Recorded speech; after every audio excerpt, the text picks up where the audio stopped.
What up? And welcome to another episode of From the Script to the Screen.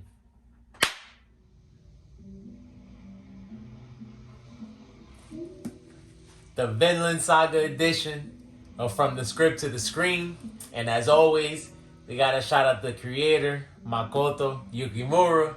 Shout out the studio for giving us this great work, Mappa Studios. And want to give my disclaimer. As always, want to make sure you guys have seen the episode. We'll be talking about the latest episode out, episode 23, which covers chapters 98 and 99 of book 7. Beautiful episode in my opinion, because here we have a real heart-to-heart conversation between two men who may have different ways to get to their goal, but in the grand scheme of things, do still have the same vision. And so we see that this week we had the resolution of the conversation between Thorfinn and King Canute. And talking about the resolution of their conversation, I want to get back into the speech that Canute gave last week, because some of the things that he said played a part into what he decides to do after he talks with Thorfinn.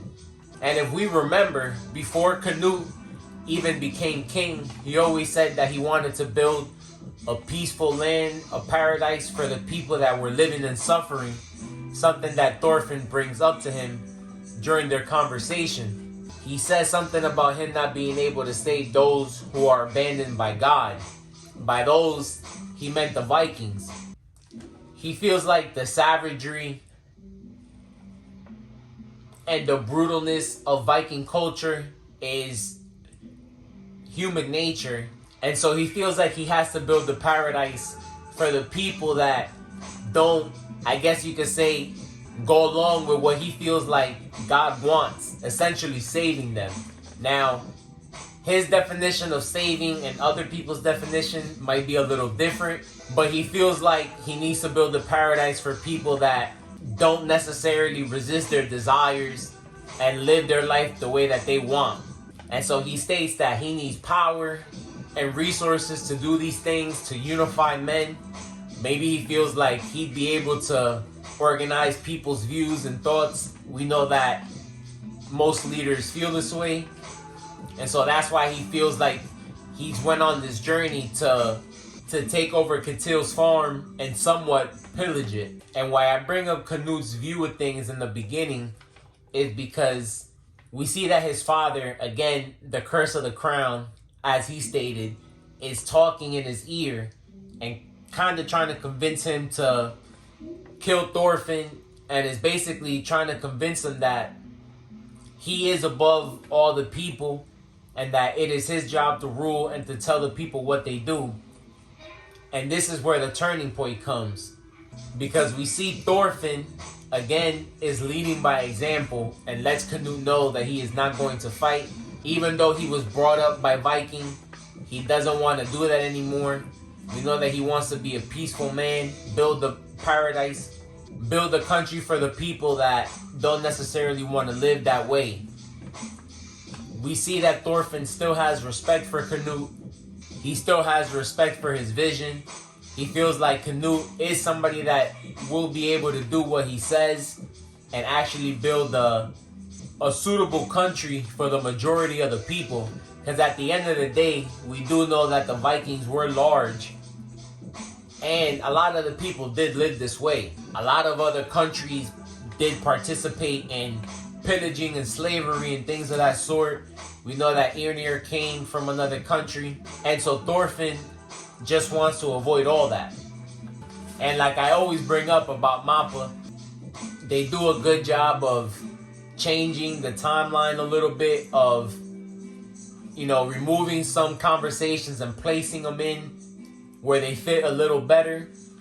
And here, the conversation that Yrnir and Thorfinn have at Arnhild's grave was a conversation that they had back in chapter 93, where they make a promise that they will establish a country of peace, free of slavery and war. And so we see that these guys are pretty determined.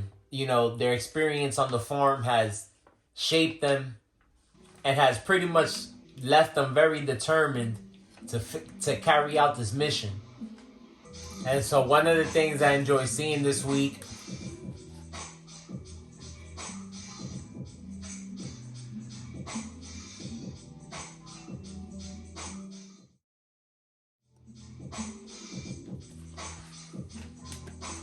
is because we see that Canute does ultimately decide to lead the farm, and we see that he actually decides to take away the military power that he had in England. We know that was a conversation they had at the beginning of the season. It was costing them resources to have people in England, and they felt like it would be a constant threat, whether they would try to take over or would they respect the army that was there. And so we see that after the conversation with Thorfinn, he decides to bring his forces home, and they let us know that this uprising that they expected to happen never did. And so again, we see that Thorfinn leading by example is actually changing the way. We see that Olmar and Snake and the rest of the people of the farm say their goodbyes to Thorfinn and Yrnir on the dock. And we gotta have a little respect for Olmar here. He decides to change his ways, takes over the farm.